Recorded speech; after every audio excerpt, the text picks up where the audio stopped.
Well, there were definitely a lot of surprises in the ground this week.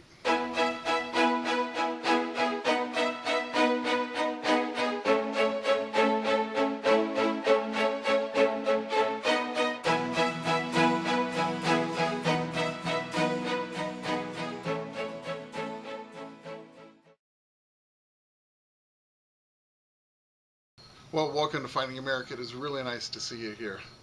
Well, I was able to get out both Saturday and Sunday this past weekend, and it turned out the weekend was full of nice surprises and even had a couple great ones for me.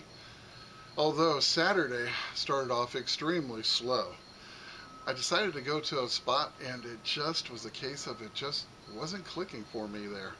Matter of fact, I didn't find one single good thing to film.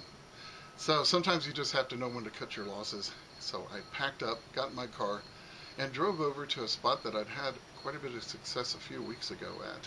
And as I neared there, I realized that they had finally finished cutting out the rest of the tall grass that had been there.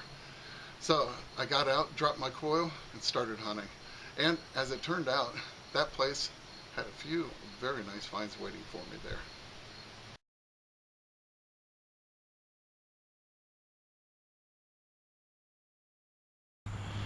Well, wouldn't you know, first target today, I was getting like a, gosh, I don't even remember, 38 to 40.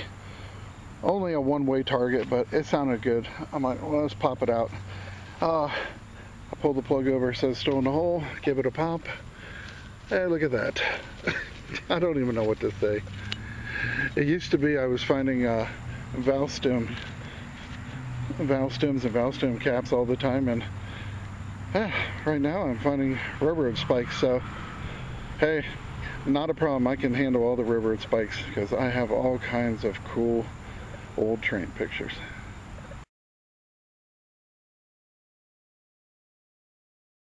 Well, this one was giving me a 23 signal, sometimes bounced up to 40. There may be something else in the hole, I'm not sure, but I did get the one that was giving me a 23. And I think I might have a workwear button or a cap.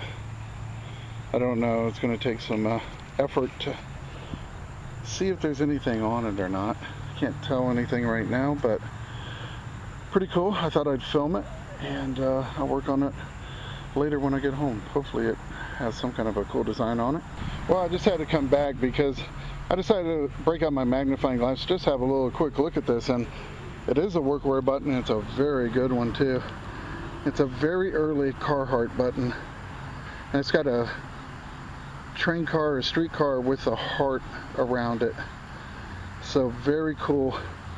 Hopefully it will clean up well. I love these early Carhartt buttons. So very nice, early 1900s, and yeah, great find.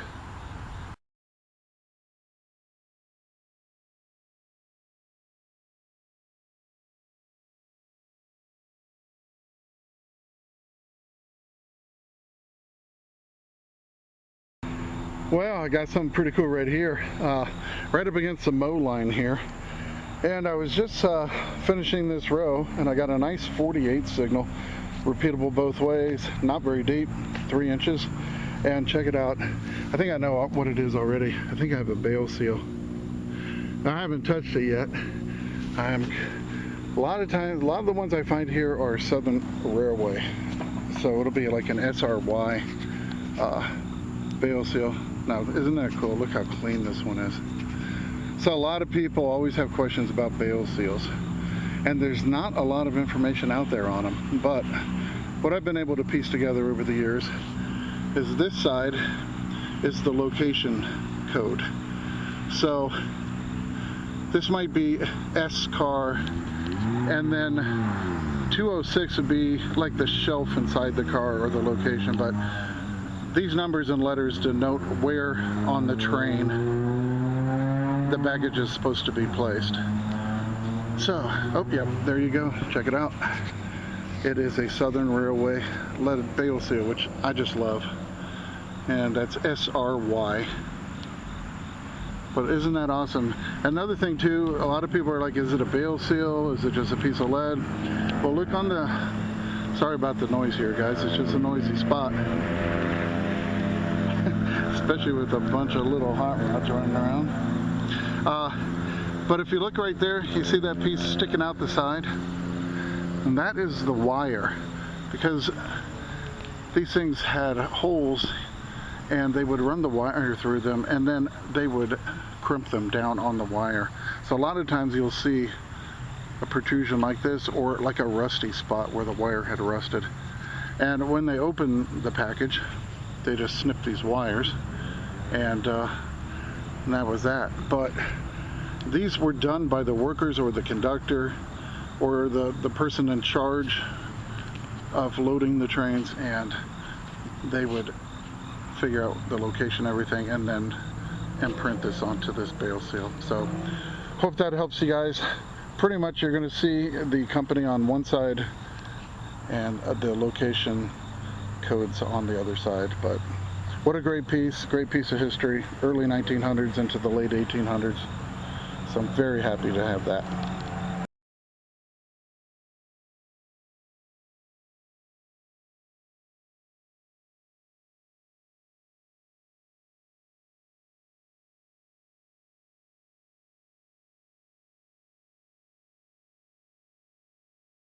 Well, the next day, Sunday morning, I knew exactly where I wanted to go next. I went ahead to an old home that I'd featured a couple years ago in an episode called Waiting 97 Years. Now, this was an amazing place with an incredible yard, and I hunted the heck out of this place, made quite a few videos from it, as a matter of fact.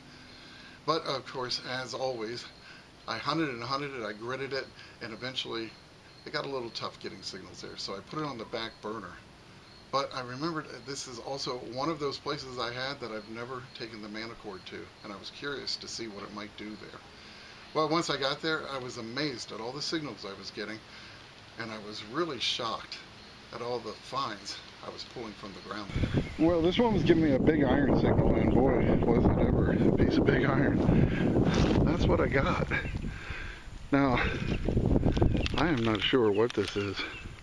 I thought maybe it was a sand iron, but I don't know. I don't think so. Huh. I'll probably haul it home, knock the rust off of it. But it is big, it is heavy. If it's a sand iron, it's like one of the biggest I've ever dug. But whatever it is, it's definitely old.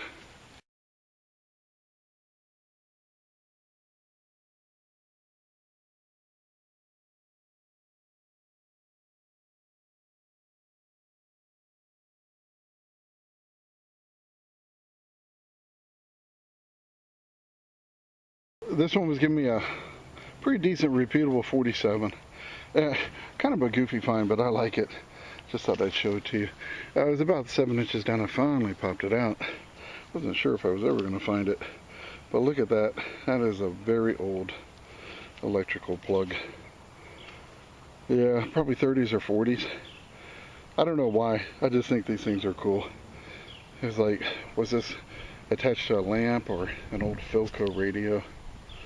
Or one of the first TVs. You know, just interesting to think about when you're out here detecting, and that's pretty cool one. I've never found this particular design before, and just thought I'd share it.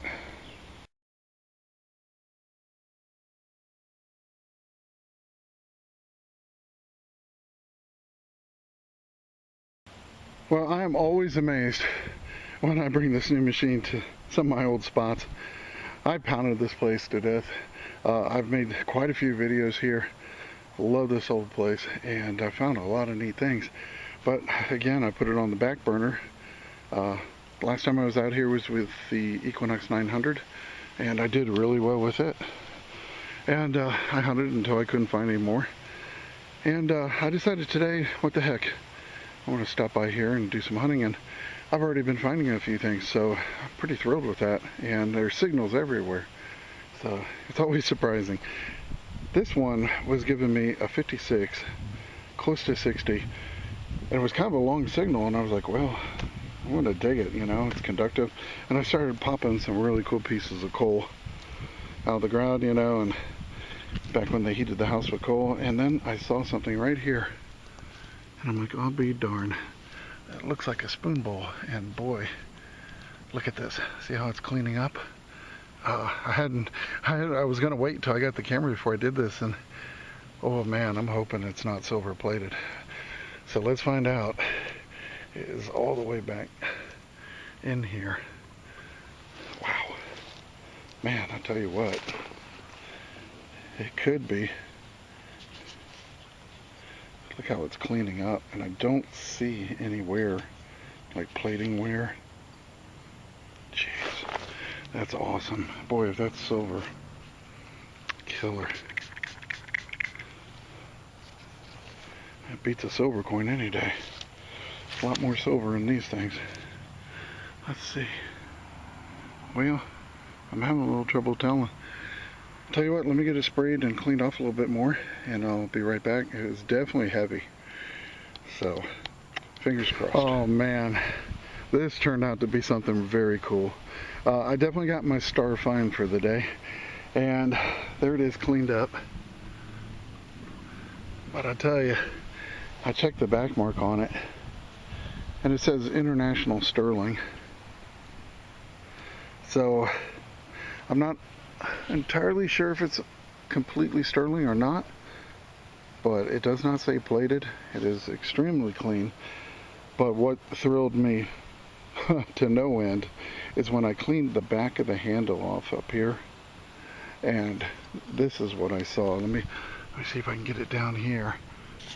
Look at this. It says Book Cadillac, 1946. Is that not incredible? Oh man, that is so cool. It's so hard to find a spoon with a date, but I'm thinking maybe it was from a Cadillac dealership. Or someone named Book Cadillac. If someone was named Book Cadillac, that person had a very cool name. Is that not cool though? Get you down now again. Book Cadillac 1946. Man, I absolutely love that. That is just the coolest thing. And being a car guy, I'm all over this. What a great, great, great, great find. Absolutely love this piece. And who knows, maybe I'll find something out about it when I do a little research.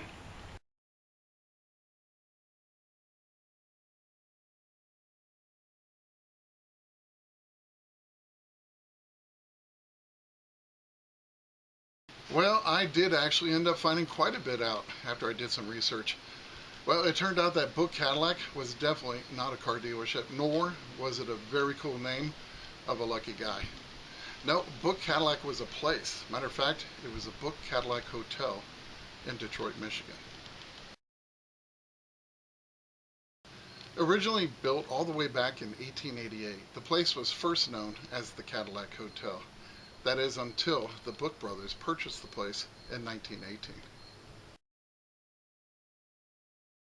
Well, the four Book brothers had every intention of tearing that place down and building the most amazing hotel the world had ever seen. But unfortunately, World War I got in the way. Well, finally in 1924, after having spent $14 million building the brand new Book Cadillac Hotel, it was ready for its debut, and it featured 29 floors with 1,136 hotel rooms. It was the tallest building in Detroit and the tallest hotel in the entire world. Well, the new Book Cadillac Hotel was spectacular, and it was like none other out there. It featured 3 dining rooms, 3 ballrooms, a gigantic lobby, and the very top floor of the building hosted the original WRX Detroit radio station.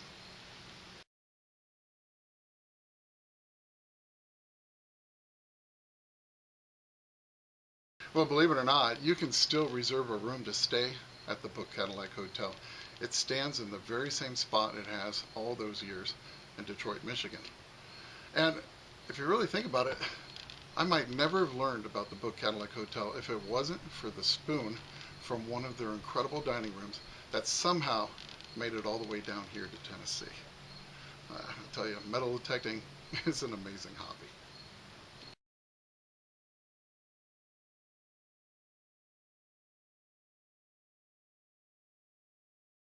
Hunting on the side of this old patio, and I was getting a 40 signal, and I dug down and I thought I just found a bolt, and then I'm like, wow, it tapers, and then I'm like, oh, be darned, look at there. Yep, that is a Model T, Model A era automobile valve stem. So pretty cool. And I was just talking about, I keep finding spikes, but it's been a while since I got one of these. So, well, I guess I get both today.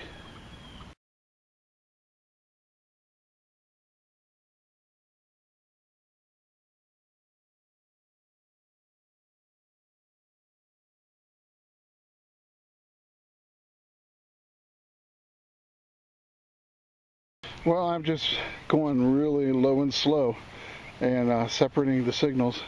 A lot of iron, and it's just doing a really good job with this coil out here. And I just found that valve stem, like right there. And I'm still next to this patio.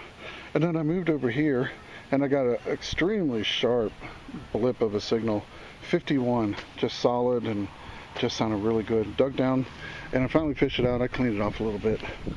But it's another, usually Model T, Model A associated piece of hardware. Now this is actually the snap. This is the female portion. And yeah, I think they were called lift and dot. It's evading me right now. But I think there was a lift and dot fastener. But these were used on tonneau covers and convertible tops on Model T cars and roadster trucks. So, very cool piece, another nice vintage piece, and two similarly associated pieces side by side.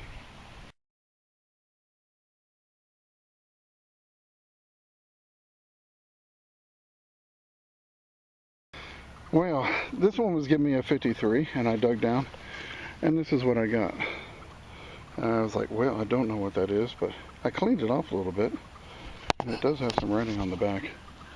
I think it says Devilbus, Toledo, Ohio. Oh, I'm trying to get this into focus for you. Yeah, so not something I've seen before. I'll have to look that up and see what that is. I tell you, with metal techniques, always something new to learn.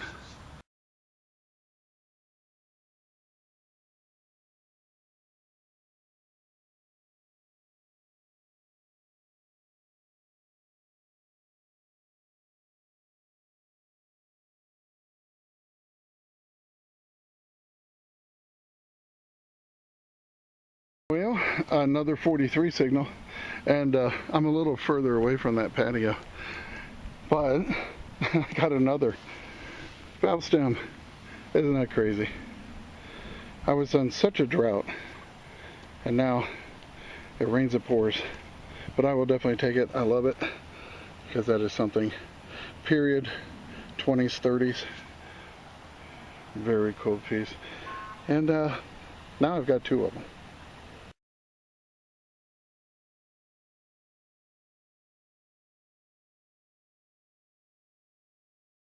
Well, we have yet another mystery solved this week, thanks to all of you watching last week. You might recall this strange little item that I dug up in last week's episode.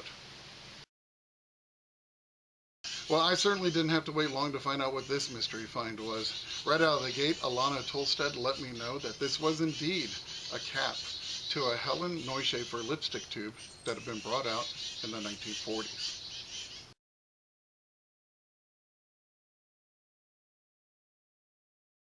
So a huge thank you goes out to Alana Tolstad and everyone else that helped make last week's mystery find this week's mystery solved.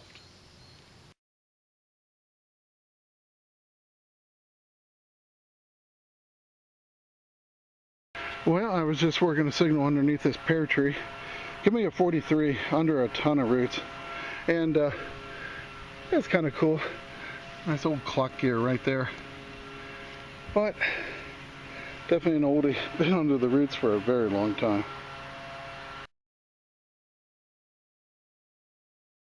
Well, this one was giving me a 41. I dug down about 4 or 5 inches and threw the dirt up on the drop cloth and saw it right away. Check it out. An old hem weight. Very cool. Yeah, I'm not far from where the old clothesline used to be. Let's see. You can see it right there. Very neat. And yeah, I always enjoy digging these hem weights. Sorry, I got a guy with his blower going crazy. It reminds me, a couple months ago I saw a guy selling these on eBay as ancient Roman buttons, asking $40 a piece. I got a chuckle out of that one, but yeah, I always take a hem weight though. Nice little relic.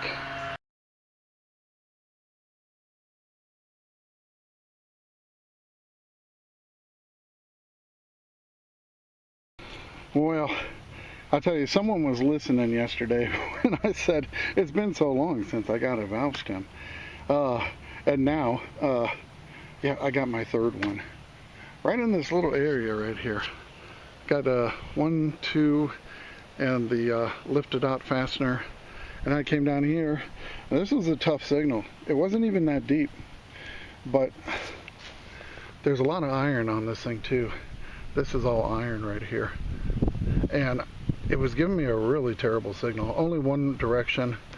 And yeah, I don't even think I was getting it before. It was such a rough signal, but I think the response time on the Manticore really separated the brass part from the iron part here, and really gave me a decent signal. So there you go. That's how they look, complete and in good condition. And the valve stem cap would have gone over this, and yep, there's a valve stem retaining nut down there too on the flange. So very cool, nice old piece. And yeah, I got to start talking about how it's been so long since I got a gold coin. maybe he'll be listening then too.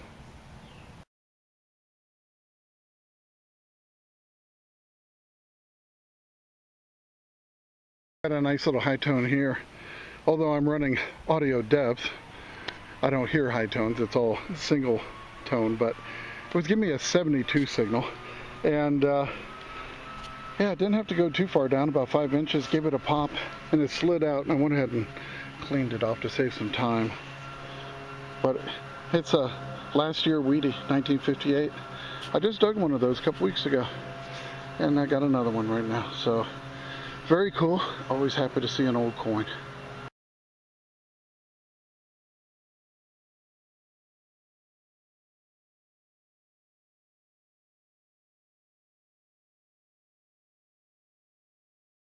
Holy cow, got something very cool in this hole.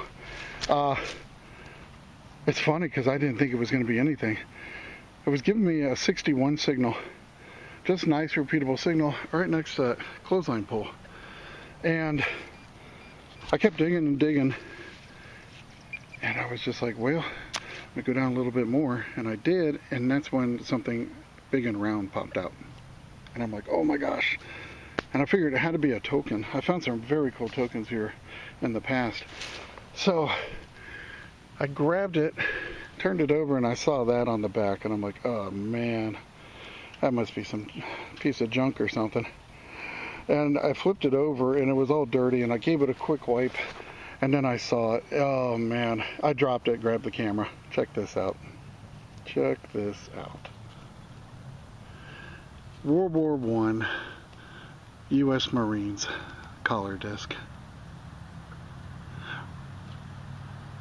Actually, nope, I think I might be mistaken. I think this is quartermaster. Yep, this is the quartermaster.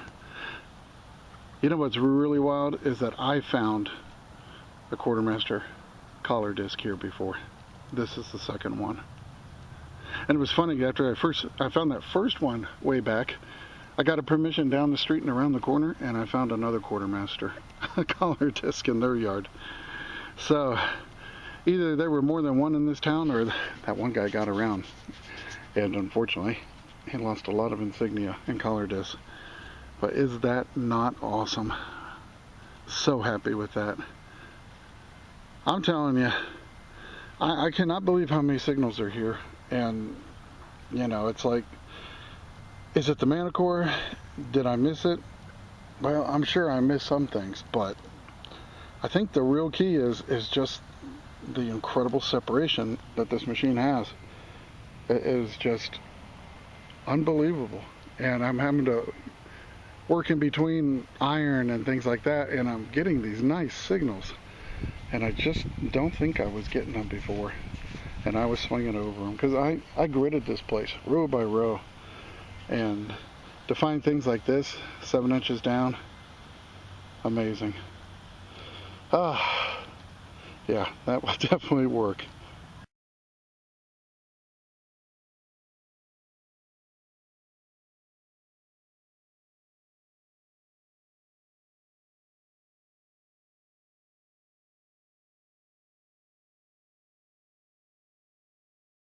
Well, one day the metal detecting can be tough out there, and the next day, superb. It's just another reason to love this incredible hobby of metal detecting that we all share. Now, please stick around to the very end of this episode. I have a link there, and it's a link that's going to take you to that episode, Waiting 97 Years. And it's definitely one worth watching. I hope you enjoyed watching this one, and remember, it's history that makes a find a treasure. And I can't wait to see you back here next week on Finding America.